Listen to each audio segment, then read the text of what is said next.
یہ کہتے ہیں کہ بہن نے کوشچن کیا کہ کیا رمضان میں پورا قرآن ناظرہ ختم کر لینا یہ کمال ہے،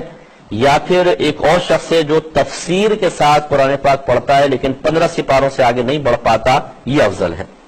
میری بہن، آپ 15 سپاروں کی بات کر رہی ہیں، میں بالکل وثوق اور دلائل کے ساتھ ثابت کر سکتا ہوں کہ قرآن عظیم کے ایک رکوع کو اگر آپ ترجمہ اور تفسیر کے ساتھ پڑھ کر اچھی طرح سمجھیں، یہ آپ کے 50 قرآنوں پر بھاری ہے۔ ہماری عوام نے تو سمجھا ہی نہیں ہے، نہ پیغام الہی کو سمجھا نہ کچھ۔ میں آسان الفاظ میں آپ کو عرض کرتا ہوں، ایک بادشاہ نے اپنے غلام کو خط بھیجا اور کہا کہ اس میں 10 احکام ہیں، فوراً سے پیشتر ان کو پورا کرو۔ لیکن جب غلام کے پاس وہ خط پہنچتا ہے وہ پڑھتا نہیں ہے، اس کو سنتا ہے،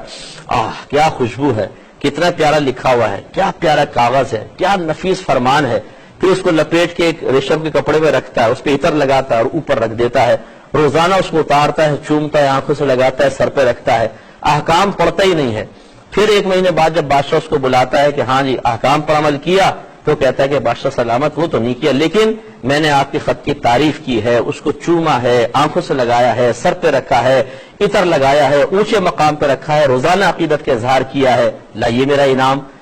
تو آپ بتائیں دیانتداری سے بادشاہ سے انعام دے گا یا سزا دے گا؟ کیونکہ خط بھیجنے کا مقصد چموانا نہیں تھا، اس کی تعظیم کروانا نہیں تھا، احکام پر عمل پیرا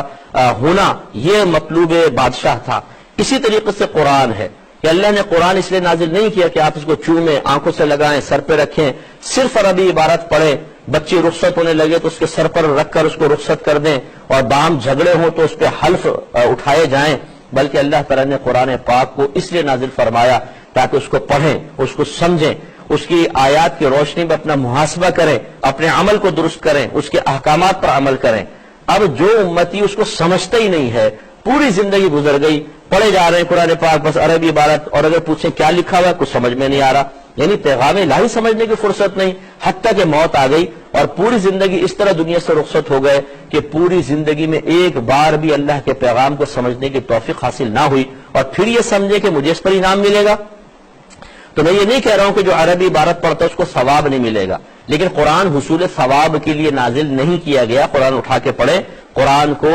اس لیے نازل کیا گیا تاکہ اس کی آیات پر عمل کیا جائے۔ لہٰذا جو ایک رکوع پڑھے اسے اچھی طرح سمجھ کے پڑھے، پھر اپنا عملی محاسبہ کرے، اگر اس میں کوئی قابل عمل بات ہے اسے اپنی ذات پر نافذ کرے، کسی ممنوع شے کا ذکر ہے اور وہ ہمارے اندر ہے تو اس گندی عادت کو اپنے اندر سے نکالے، یہ اس کے 50 قرآن پڑھنے سے بہتر ہے۔ اس بات کو سمجھ لیجئے، میں بلا تمثیل عرض کر رہا ہوں، اس سے نہیں ملا رہا ہوں، بلا تمثیل عرض کر رہا ہوں کہ ایک طرف 100 من پیاز رکھ لیں اور ایک طرف 1 کلو سونا رکھ لیں۔ اگر آپ کو آفر کی جائے کہ 1 کلو سونا لے لو یا 100 من پیاز لے لو، اور آپ کہیں جی 100 من پیاز لیں گے، تو آپ کی بے وقوفی کا پروانہ جاری کرنے کی ضرورت نہیں ہے، سب کہیں گے یہ احمق ہیں۔